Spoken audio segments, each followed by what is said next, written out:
So I met Ms. Rajnikant in November of last year, and through a senior teacher of mine, I strive to become healthier. I told you, at all these levels. I want to be able to do a 60-minute yoga practice every day for myself. So Midhuna, thanks for joining us today. Very happy to have you with us and addressing our team and our viewers. So why don't we start with you telling us a little bit about yourself? I mean, your background in yoga. Our topic today is yoga, and you've been a very avid yoga practitioner. Tell us a little bit about how you got into yoga. What's your affinity towards sport? What's your affinity towards fitness? And how did you get into yoga, and how did you get to where you are today? Okay, thank you, Sandy, for having me here today. So let's see, I started way back in school, where I was an athlete and always into some activity, basketball or netball in our school. And so sports was always a part of me, a part of my life. I really enjoyed doing it. And a sprinter. And then when I went to college at Stella, we had to form a team to represent the university for rowing. And I happened to be a member of the Madras Boat Club. So a couple of my other friends, we joined and started afresh as a team, and we got trained by a very good coach. And we went on to represent our university at the national level. And we also got the silver and came back. And that's how my tryst with rowing started. So I grew up in the club, and then I used to see the rowers. I never really got to row until that opportunity came up. And since then, I've been rowing. And for about 4 or 5 years, I had continuously involved myself in a number of regattas. And then I represented the club and traveled elsewhere for different regattas, even at the international level. And it was a lovely experience. Rowing was beautiful because we had our warm-ups, our circuit exercises, our rowing, and then we had our cool down. It was very complete, and the kind of relationship, friendships that we had attained while we were rowing, that was also a beautiful experience. And when I went to get my next degree at Ramachandra Medical College, I had to stop rowing for a while, and that's when there was a little break there. And I did a paramedical. What did you study at Ramachandra? Okay, so this was the first year of starting this program. It's a 4-year paramedical program called Allied Health Sciences, where I trained to become a perfusionist, where I worked with the heart-lung machine for open heart surgeries. That was the profession I was in till I gave that up. And then marriage happened, got married, and then I had kids and put on loads of weight, maybe about 20 kilos overweight, and I tried everything. At this juncture, I must tell you, I've always been doing any form of cardio, name it. I've been there, done that, tried it, and enjoyed cardio, but nothing worked after my delivery. That post-delivery weight was so stubborn. And a friend of mine who had started with power yoga, she told me, you must try this. It's something different and it works. So I went on to learn power yoga with Ms. Geeta Jaikumar. She was way ahead of her times, a very good teacher. And now I know that it is not power yoga. It is called Pilates, or bar, as we call it now. Pilates and bar put together. It was a Pilates, and what is the other one? Bar, B-A-R-R-E. So you simulate ballet exercises without the bar, and so you get long, toned, lean muscles. And Pilates will help you also with your, long, lean, toned muscle work. And yoga is the breath work that came in. So my teacher, as I said, she was way ahead of her time. She put this all together and she called it power yoga, and it was brilliant. And I did shed weight. In a year and a half, I shed all those 20 kilos. I was fit, toned, and very happy with myself. And that's when I started questioning, why am I doing this? How is this working for my body? and how I could further, go into it and understand why I'm doing this. So I asked my teacher, and she said, "This is the time you probably have to learn yoga. Go learn, because I think you understand and it has worked for you. So you believe in the system. Why don't you try it? Learn it the right way." So I took up yoga teacher training, and it was a 1-year program. And And, after which I and, started. and and during this time, were you also playing another sport? Were you rowing? Were you doing anything else? Or was it So just my yoga? active period of rowing was for 5 years in college, and Right. that's when, yes, every day, morning, evening, rigorous practice with a coach and no excuses, and we were there all the time. And once I got into Ramachandra, then there was a break. But then I've always gone, like, rowers can never stop. You have to keep going. And since I'm a member there, every like 3 days a week, you just take out a boat and then you go rowing. And like running is for other people and jogging for me, it is rowing. Right. So I enjoy that. And of course, my cardio, which I like to do, my Pilates, and that I continue doing on my own about 2 to 3 days a week. So there is some form of activity like 5 days a week for me, yoga 7 days. So Right. all that happened. And then I started doing my yoga teacher training and became a qualified teacher. And I started working my profession after my marriage was working as a teacher at Sishya. So I was a teacher, English teacher there for a French international school within Sishya. So they requested me to teach yoga for the children there. So as soon as I finished, there was a job waiting for me as a yoga teacher as well. So I Where started teaching did you do children your Where did you do your teacher training? for yoga. Yoga. Yoga Vahini Okay. Therapy and Research Institute, Besant Nagar, Right. spearheaded by Saraswati Vasudevan, who is a direct disciple of Yogacharya from KY. Right. Okay. So it's a brilliant course, and it's Yoga Alliance certified. And there was a lot of learning that I had, received from there by hands-on training. And they asked me to dive immediately into teaching. The day I graduated, please start teaching. And I had this job waiting for me at school. So after school, I used to teach children of various ages, starting from kindergarten right up to the 12th standard kids. And it was a brilliant experience for me because you could see that at different age levels, their requirement for yoga was different. Right. So when it came to young children, there was a lot of hyperactivity, and then there were kids with allergies and kids with asthma, and then there were kids who were just not moving around, gaining weight, sitting around. So I had to devise different programs for each of their needs. And then when it came to the higher classes in the 12th, they were so stressed out, no time for any activity, exams and tuitions, and bending over their books. So you could see what you had to work for with them. They would come for my yoga class just to say, "Ma'am, can I just lie down? Just tell us what to do. I want to completely relax." So Right. it was a beautiful experience for me because I picked up certain things that I needed to work on at different age levels. Right. So I wouldn't have got this if I had gathered a class, at a studio. So I was thrown into it, and it was wonderful. So then when I resigned my job at Sishya, then I started taking regular classes everywhere in different studios, and at home as well, for the adults. And Mm. then again, those were different age categories. I had the elderly for a different reason why they had to just have some kind of basic mobility, maintain range of motion of their joints, and Right.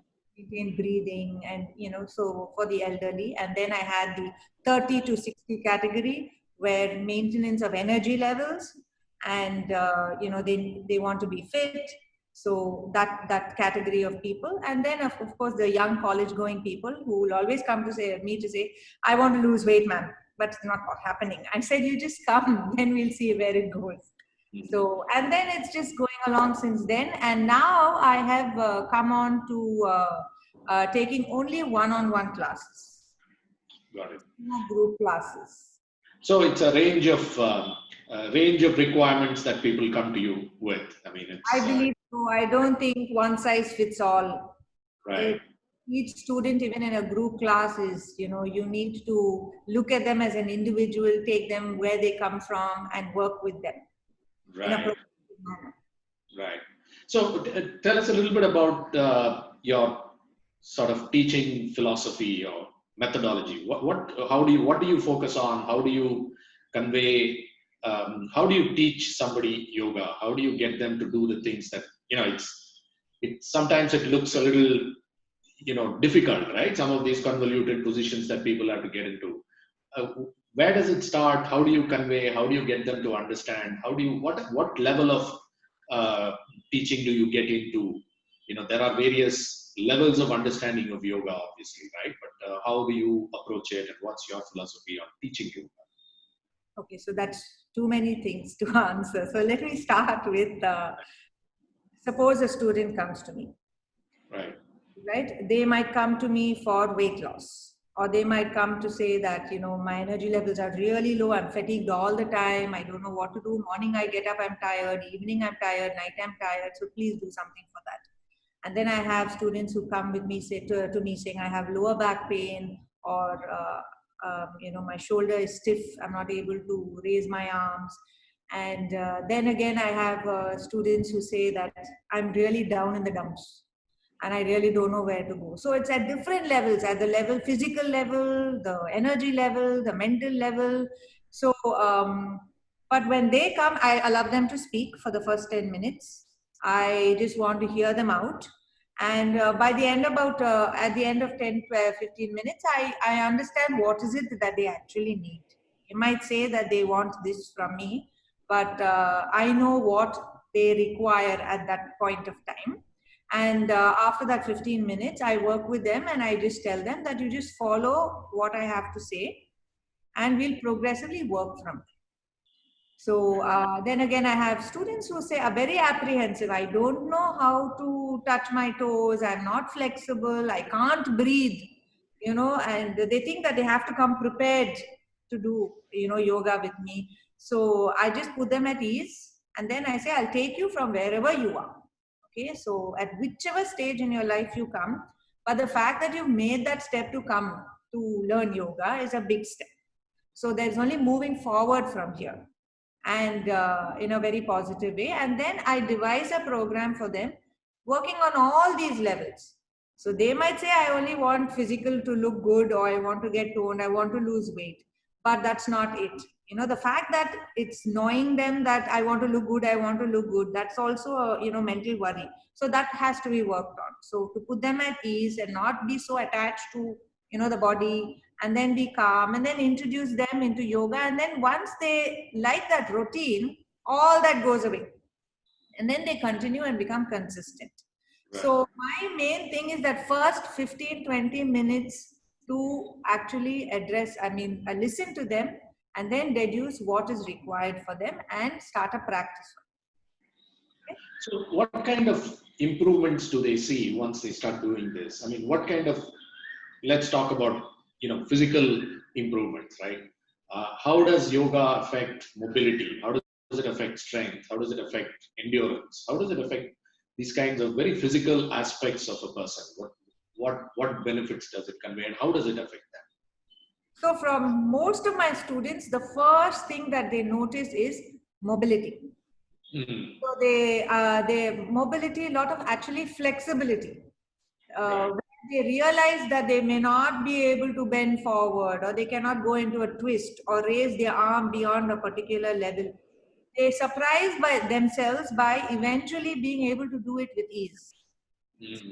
And that's the first thing they notice about themselves. Their observation is, I'm able to, I'm a lot more flexible, I'm a lot more agile, is what I hear most of them say. And Right. they're so the school of yoga I come from focuses a lot on breathing. We all breathe, but this is breathing with awareness, a conscious way of breathing to make it very effective. School of yoga is your school of yoga is called. I am trained in the Krishnamacharya school of yoga.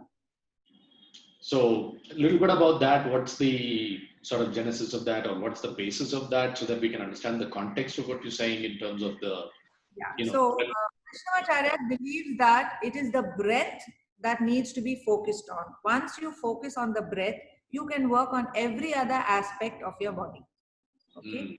So the breath is the one that is going to, the science behind it is with every breath that you're taking in more oxygen.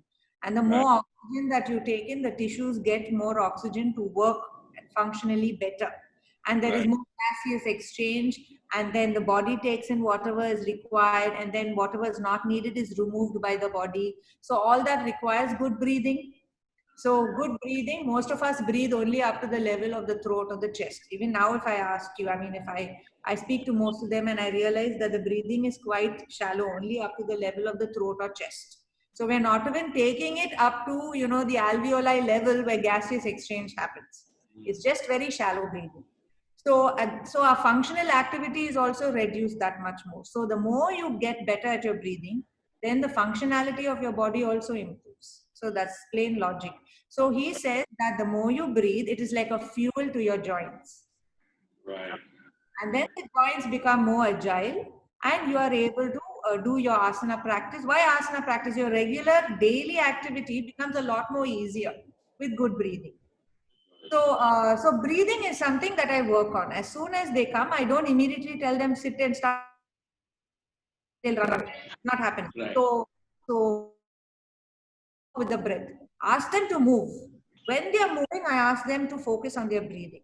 So because most of the time we are not going to be sitting and breathing. It's with our movement we should be able to have good breathing and not become breathless. That is what is important. So I focus. So the things that the students tell me as a feedback is, I feel so good because I'm breathing better.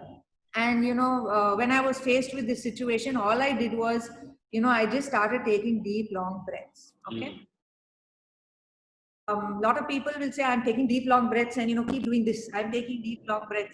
That is not a deep, long breath. You're merely moving your shoulder. But to actually effectively take it in is what we teach. How do you draw your breath as, and make it very long and make it extended is what we teach in yoga along with movement. So the breath and agility, flexibility are the two things, the first things the students notice with a consistent yoga practice. Typically, how long does it take for somebody to start, experiencing the benefits? When do they typically come back and say, you know what, this is a good thing. I've started this and it's working for me. How long do they take? Do they take a few days, a few weeks, few months? How long do they take? No, it depends on how many hours you're putting in also in a week. You can be 2 hours a week or 3 days a week or 5 days a week. I think it's a consistent practice. Right. A consistent practice which you're having. Even if it's 2 days, it's fine. But by a matter of a month of 2 days a week, you will notice a change. Because by the time you sit down, you're breathing, I'll take about 15 minutes just to settle down your breath before starting the practice. Right. That time is reduced, as you go further into your practice because you're already starting to breathe consciously and then you can go into your asana practice. And so this is what they notice. And why do they say I'm breathing better? Because they're able to use it when, you are met with these kind of extreme emotions of, under strain, under stress, and when you're angry and you're, in an uncontrollable situation. I think they're able to stop and breathe and then think. In that moment of pause, you get some kind of clarity and take a conscious move, ahead. So that is what they have learned. So there is an almost direct psychological benefit as well. It's not just a physical benefit, but a mental, emotional benefit as well. Yes. So how does this? To be honest, let me interrupt, Sandy. I don't tell so much to the student when they come to me. I don't tell them all this. Okay. I just work with them for their asana and their pranayama, short pranayama, and I tell them bye-bye. Just be consistent and do this. Believe in the system. It's what I want them to experience and come back. So I never impose what I want them to experience. I just say do and come. No, that's great. I mean, that's basically an evidence-based approach, right? I mean, you don't sort of induce a bias by telling them you'll get this, but once you experience it, you come back and you start showing those things. So I think makes a lot of sense. How does it, have you worked with people who are already in other sports who come into yoga? A lot of sports now, promote yoga as a great cross training activity. Have you worked with other athletes? I mean, other people who are athletes or sportsmen, either at a professional level or at an amateur level? I mean, I'm sure there are people who play tennis for fun, or who play squash for fun, or who jog or run or cycle. What's been their experience? What's been your experience working with them? What's the benefits you have seen yoga deliver to them? Oh, plenty. I believe it because I have personally experienced it at all these sports. So I'm a cyclist as well. I mean, I went on to cycling for about 3 to 4 years. I really enjoyed my cycling. I was part of a group called the G3 group, and we used to cycle every day in the morning, like 25 kilometers and come back. And perhaps even more, but I enjoyed those days. And I was under a coach, Mr. Srinath Rajam, and he's an avid cyclist. And but so I used to, at one point I started taking yoga classes for him, and he was quite stiff, and he needed more hip opening exercises, quad strength, and even because of leaning over on the bike, and you get this upper back stiffness. All this happened. So he started learning yoga with me, and he thoroughly enjoyed it and understood how flexible he became. And he would come and say, Midhuna, these are the places that are tight and I need to work on. And I learned as well. I mean, he used to tell me, and let's work on these areas, and how can yoga help? And so the learning experience, I worked on it, and I worked on him, and it helped for his cycling. Then coming to rowing, my sons are rowers.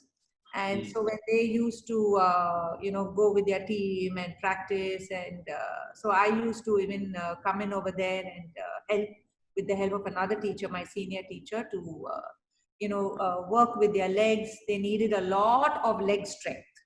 And not only, and shoulder, yes, they require shoulder strength, but flexibility, to hip flexibility, move forward, back, and then, to pull back, the strength. All this, we had to work on these areas, and how yoga can help, and a lot of breath work in rowing, because at one point it is mind over body. In rowing, you pack up so much, and at one point it's mind over body, and mind over body is, once again, get your breath going and kickstart the parasympathetic to calm down, and remain in that relaxed mode and finish the race. Don't let your feelings overwhelm you, and focus on the pain and the packing up happening in your legs. So all we had to look at all these aspects and how yoga can help. And it did. So I believe that yes, yoga can thoroughly supplement your workout, as well as the sports that you're pursuing. It can prepare your breathing before you start your activity, and it can help you sustain your mental level, your endurance during the activity, and a good cool down with good breathing. How do you compare yoga with, say, something like weight training, in terms of benefits, in terms of what it addresses? Does it give you all the benefits of weight training? Does it give you some benefits of weight training? Weight training gives you something else? Are they two different systems? Are they in some ways overlapping? What's been your experience, and what's your view on it? See, so yoga is a holistic well-being art, I would call that. So you are addressing different systems. It's not about, as I told you, there are 5 levels in which you address yoga. Okay. So not to mention the others, what we can connect with is, I always told you, the body, the energy level, the mental level, and you as such, uniquely, what you want to, come out of this whole system. What do you want to address for yourself? Okay. So the 5th one is something that we cannot connect to right now. I will not mention it, but these are different levels. So when we take muscle training, weight training, and you need to, want to get toned, what is it that we're addressing? It is only at the level of the body. Mm. Mm. Completely at the level of the body. Okay. It's purely physical. It is. And when you are not able to reach your goal, or you are doing a lot of dieting and a lot of lifestyle management, and to get to that weight, and there's a certain goal you're targeting towards, what happens to the mind when that does not happen? You're stressed, you're worried, you're frustrated. So these are the things that are missing when you come to those kind of activities. Whereas Right. yoga, when you come, you're meeting all these things. You're moving a person forward with addressing all these Got at it. various levels. Having said that, the only difference between yoga and I can do yoga with weights. I mean, I do yoga with weights. I do all my asanas with leg weights and hand weights. The only difference is I keep the breath of prime importance in my practice. So if you can do your muscle training with your weight, I mean with Mm. your breath, sorry, then Mm. it becomes yoga. So anything where you're doing with awareness your breathing or conscious breathing is a yogic activity, if you ask me. Got it. Got it. Got it. Got it. So it's the methodology rather than the activity, right? It's how you practice it, and it's how you integrate breathing and these principles into your activity that makes it a yogic activity. Yes, you don't need to do asana pranayama. You can do rowing, you can do running, you can do cycling with conscious breathing, and that Interesting. becomes a yogic activity. Very interesting. Okay. Okay. That's fantastic. So,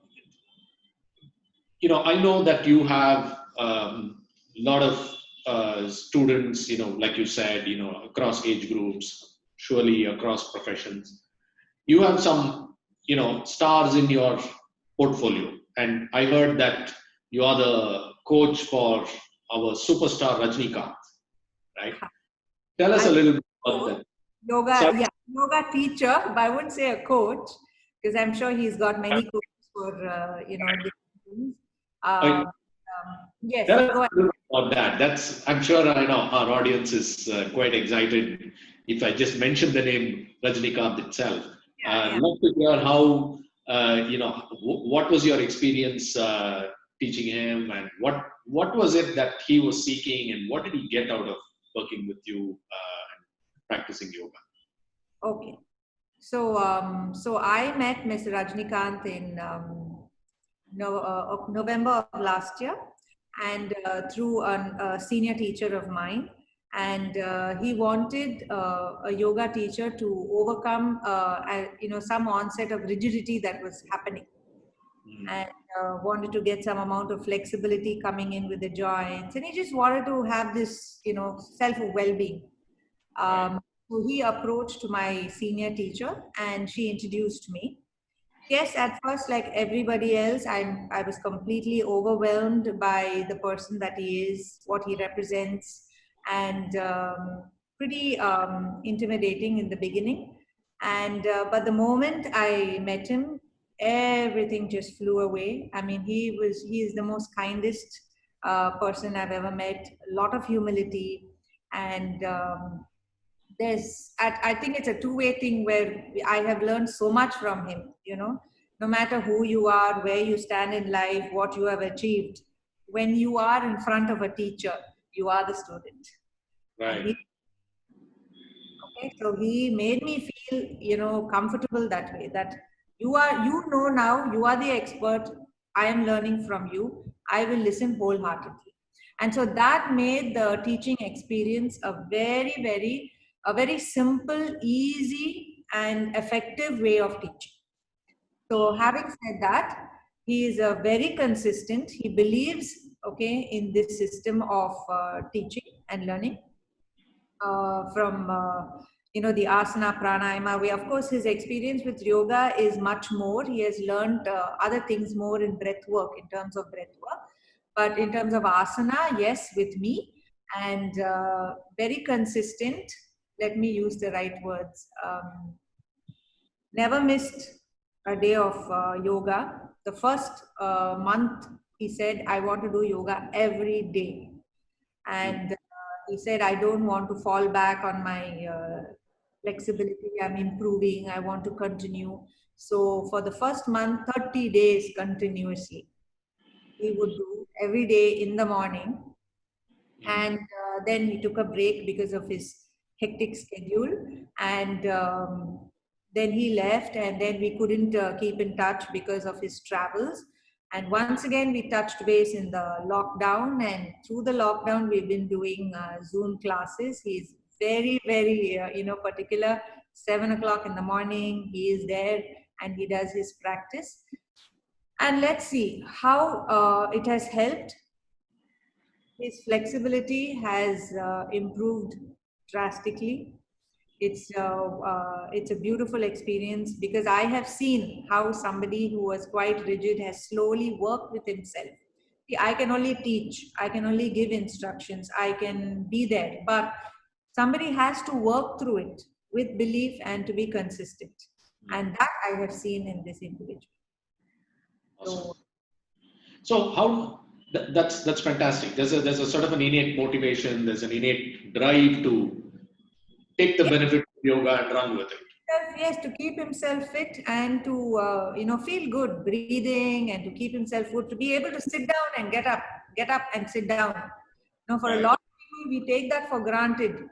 But at some point, you will realize you will not be able to, and to be able to do that with ease, with no support, nothing. I mean, that's a huge achievement. So that kind of empowerment is what I saw.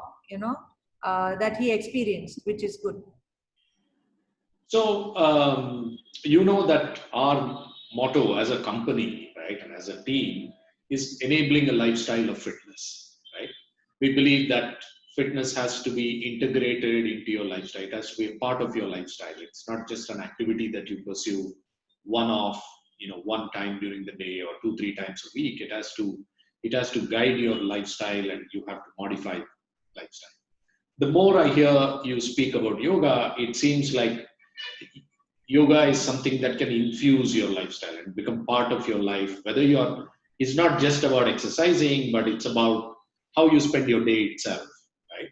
And you could apply it in almost every physical activity or even mental activity for that matter, right? And the principles can come in.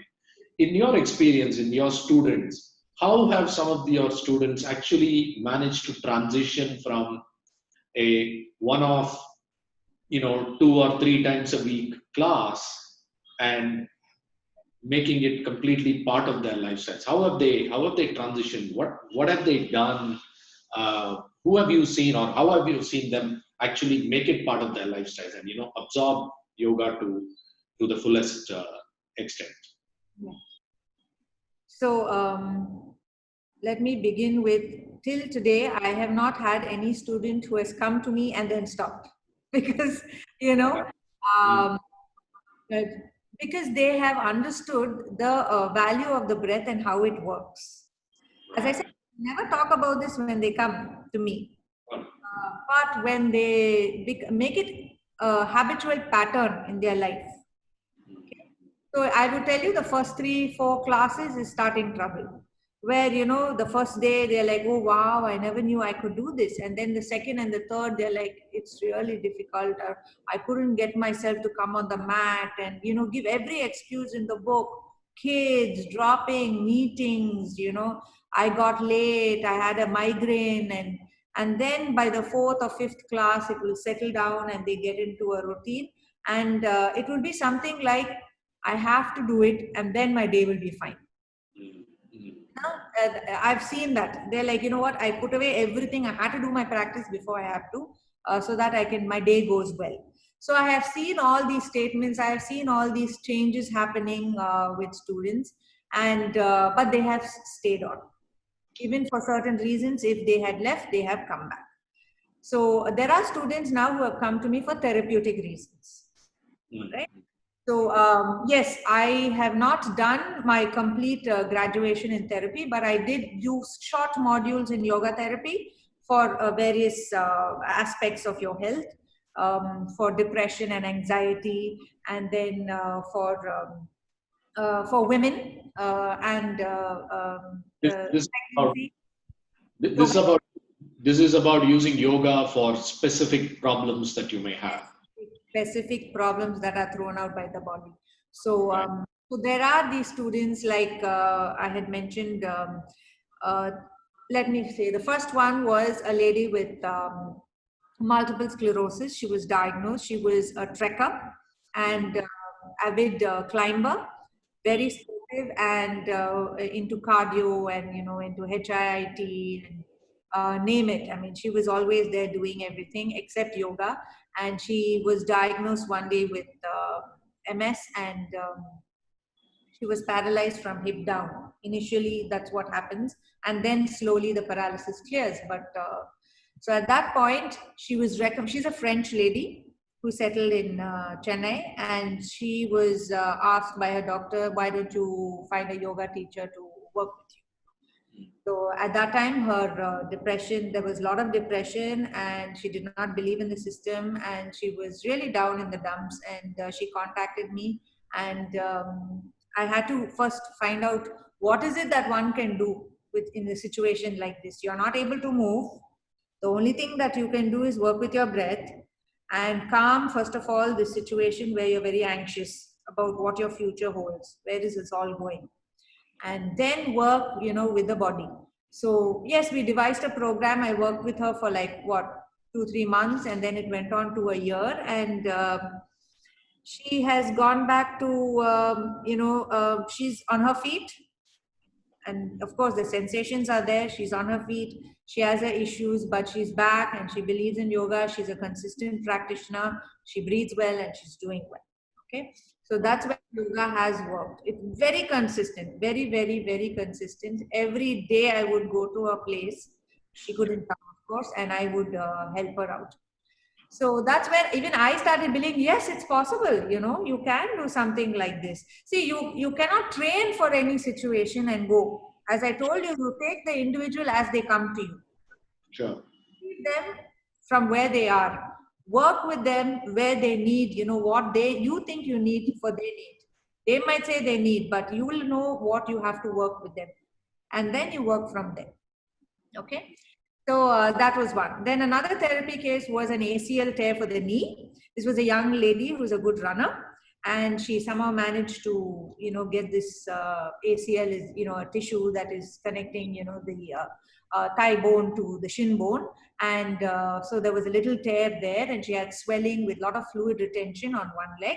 And after which she couldn't run. Of course, depression hit her first because she couldn't run and she was putting on weight.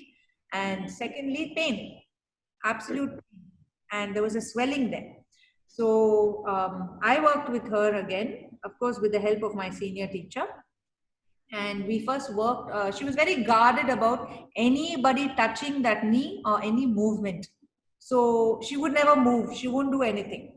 So she'd be very careful with that leg. So I said, see, mobility has to be created in that. You have to maintain some amount of mobility or rigidity will set in, and more fluid will start forming. So you have to start moving to displace the fluid. So when I convinced her and we started doing slow movements lying down, we just did a lot of lying practice. So then again, yoga is not all about standing, twisting into a pretzel and, looking good. There are so many things, aspects of yoga. You can do it on a chair, you can do it on the bed, you can do lying down and have a complete yoga practice. So we did a lying down practice for a while, got her to move her leg, worked with the right leg, left leg, and slowly, it took about probably 6-7 months. And she's, recovering well, and she's like, fine, no swelling, nothing, moving knees, doing her asana practice. So very confident now, absolutely confident to walk around and bend and do her squats, everything. So no surgery, nothing, no other interventions. Surgery. So her doctor said, you need to do a surgery. It is now or never, that kind of a situation. And she did not want to do surgery. So Right. People, please try yoga. Why don't you try yoga? And then they came to me. So Right. that was one. And then I had another person with sciatic, it's a very common issue, the sciatic nerve issue, so that can be easily addressed with yoga. That was all. I'm having a lot of people, in the 40s, 50s who come in with that problem, and it has been worked on. And of course, women, are the age-old problem of 40 plus, 50 plus. the menopausal issues, huge. Water retention, mood swings, hot flushes, lower back issues. I mean, name it, joint pain, and all that can be individually. In yoga, you have nothing called menopause. We address automatically whatever comes up, and you work with it. And yes, I have worked with it. So you don't, I have women coming here putting on weight, make me lose weight. But it is the worrying that is bothering her more than actually losing the weight. So we work on that and then we slowly come down. So So these are, yeah, tell me. yeah, sorry. So talking about weight, what's your view on diet? Because there's a lot of there's both fad diets and there are diet principles, and people constantly are mixing the two, and there's a lot of stuff out there on the internet about diet, and almost every 3 months there's a new type of diet or a new way of eating that comes up. What's your view on diets? What's the role diet plays in your entire sort of worldview of fitness, so to speak?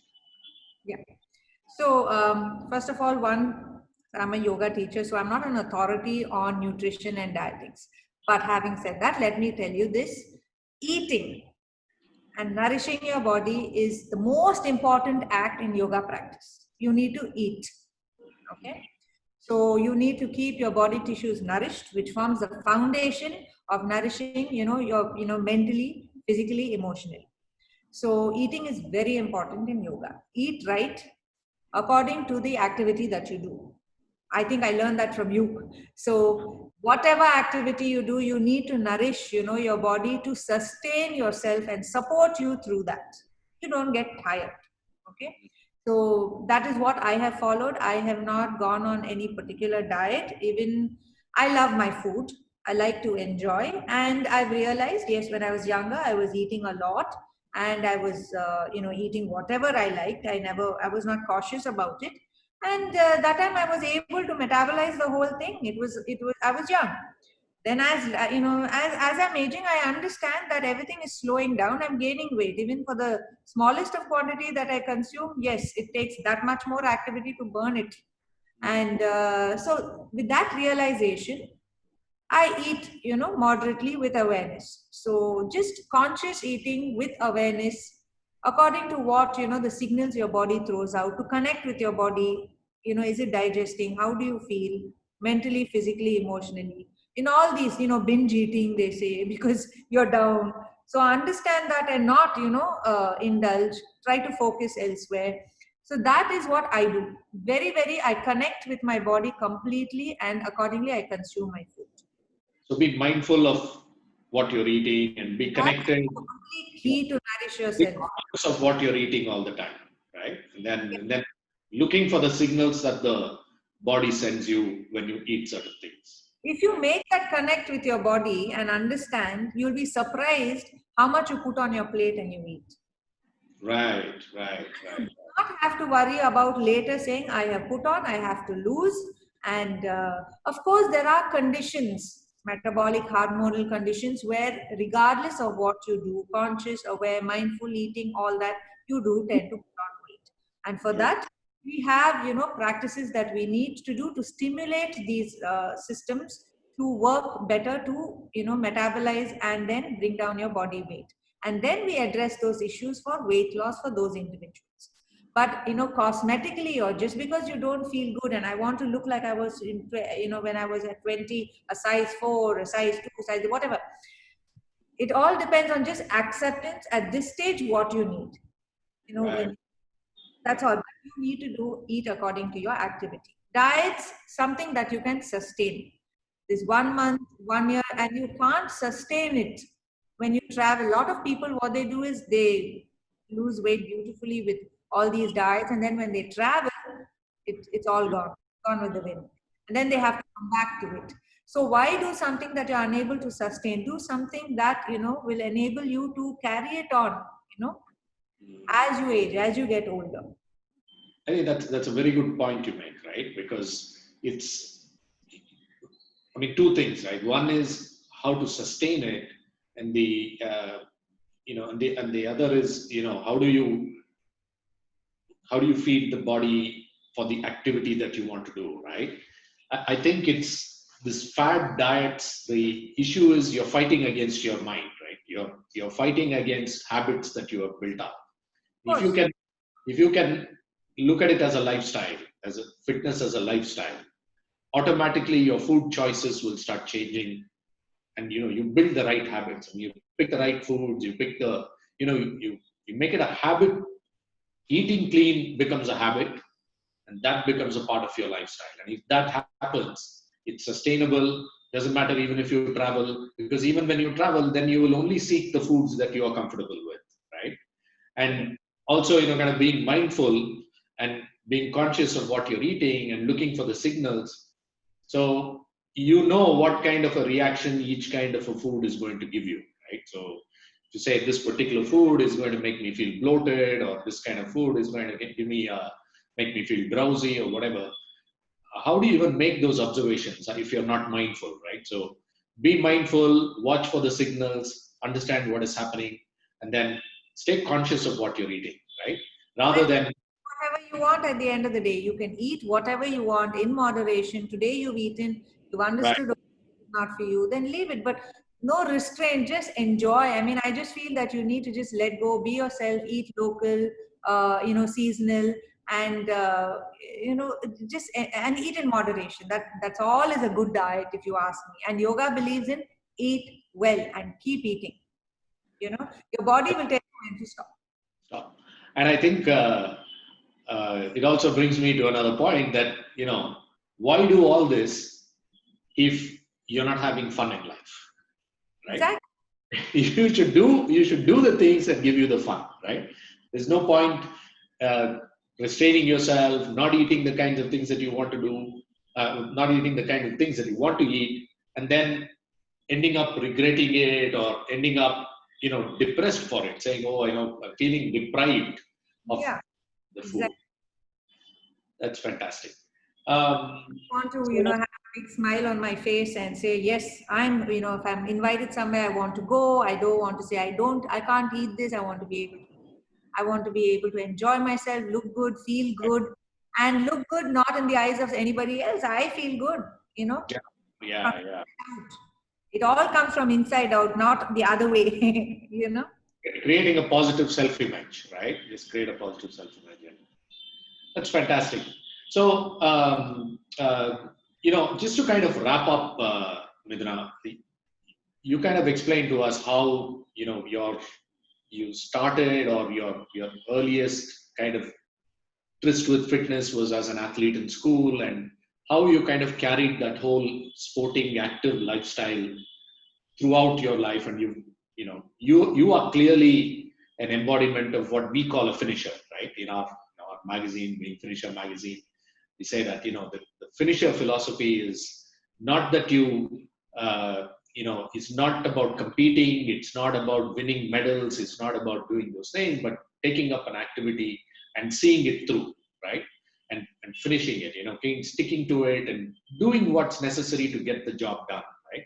And yes, and the more you stick to it and the more you finish, the better you'll get at it. And the medals and the accolades will just become happy side effects, right?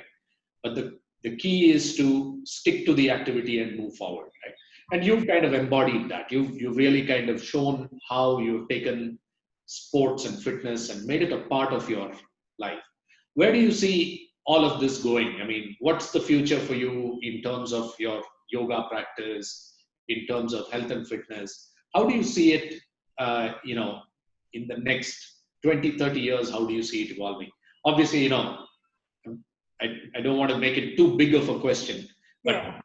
how do you see this lifestyle of yours, progressing over the next few years? Definitely, yes, it's going to make me a healthier person. I strive to become healthier. I told you at all these levels. I want to be able to wake up every morning refreshed. Okay, my energy levels are tops. I feel really good to start my day. I should be able to do a 60-minute yoga practice every day for myself. I want to, right now, I'm not able to, but I would probably an hour of, pranayama, breathing. And what I really, really enjoy most is to be able to teach. and share what I have learned. I won't call it teach, it's more of sharing. I really enjoy talking so much about yoga, explaining to my students why they are doing, certain things, how it is helping them, and, where it will take them if they continue this way, and how they can even propagate it in the home front. How will it affect their work in every sort of way? And I really enjoy it. And when I see them, enjoying it in the same spirit as mine, I think my day is done. And if I could experience that sense of joy every day, till as long as I can, to share my experience with my students and make people, enjoy what I'm enjoying today. And with God's grace, be as fit as I am, because yes, fit in every level. I'm very happy, because I'm able to do everything that I've been doing all these years, and I hope I can continue to do that. That's how I want every day to be, as long as I am. So I don't know 20, 30 years from now, but this is how every day should be a fresh new day. It's like a fresh breath being born every day, as nascent as it can get. So nascent and pure and fresh in all its possibilities. So as a parting shot, how can our viewers, those who are watching this interview, if they've not done yoga before, and if they are interested, and I'm sure many of them would be interested, having heard this inspiring engagement with you. Absolutely. What do you think is the first step? What's the first thing they can do to start their journey in yoga? Is there, what should they do? Should they look up something on YouTube? Should they find a local yoga teacher? How do they start? Sorry? I said, come and find me. Fantastic. How can they find you? I mean, you have an Instagram handle, you're active on Instagram, you're active on Facebook. Of course, I do. I do have my Instagram under the name of Yoga Shvasa, where I post only a lot of things about yoga, practices and breathing and philosophy of yoga. And that's on a lighter note. But seriously, one has to just be there. When you've decided, okay, I want to try yoga, don't have any apprehension. Don't worry about flexibility. Don't be embarrassed, the person next to you can do something better than you. Don't, already come with some kind of preconceived ideas. Come with an open mind. And just let go over there. And if it is a good teacher, which I'm sure most of them are, they will guide you through this journey, beautiful journey. So just find a good school that, that has a good record, and go speak to them, find a good teacher, give yourself 3 days a week if you can, or if you're a really busy person, maybe 2 days a week, or even once a week, baby steps. And just have faith in the system and do that. Supplement it with your activity, and I'm telling you, it will be a beautiful experience. So don't have apprehensions. I just want to mention at this point, yes, a lot of women come thinking that they have to only lose weight, and that's why they want to join yoga. A lot of men this is probably, a few of them think it's slow for me, and some of them are, a little feeling awkward to come and join a yoga class because they think that they will look messy in front of everybody, or they're embarrassed, or they're shy. I think one needs to shed all these inhibitions and just find a good teacher, come in and just enjoy the process. Nothing is wrong in yoga. You can only get better. So you can come, and if it's a good teacher, they will guide you and start off from there. That's it. Fantastic. With no fixed ideas of where to go. Just take each day as it comes. Got it. Midhuna, that's fantastic. Thank you so much for the time you've spent with us. I think we've got a great sense of, what it means to be sort of leading an active lifestyle and having a lifestyle of fitness. Such a great inspiration, such a great role model. We heard about, your sporting journey. We heard about, the essence of yoga, if I was to use that phrase. And I think it's very fascinating, concept that you brought in, that yoga can be part of any activity that we embark in, and there's a yogic way of doing it. That's a very interesting aspect of it. to be honest, I never thought of yoga that way, and I'm looking at yoga in a new way after this conversation. Thank you so much for being such an inspiration to our viewers and to our site. Would love to have you again on our show, and thank you so much. I should thank you and Finisher Magazine also for this opportunity, so that I could speak something about what I really love talking about. I can go on for hours, but thank you very much, everybody. All right. Thanks, Midhuna. Thank you. Bye bye.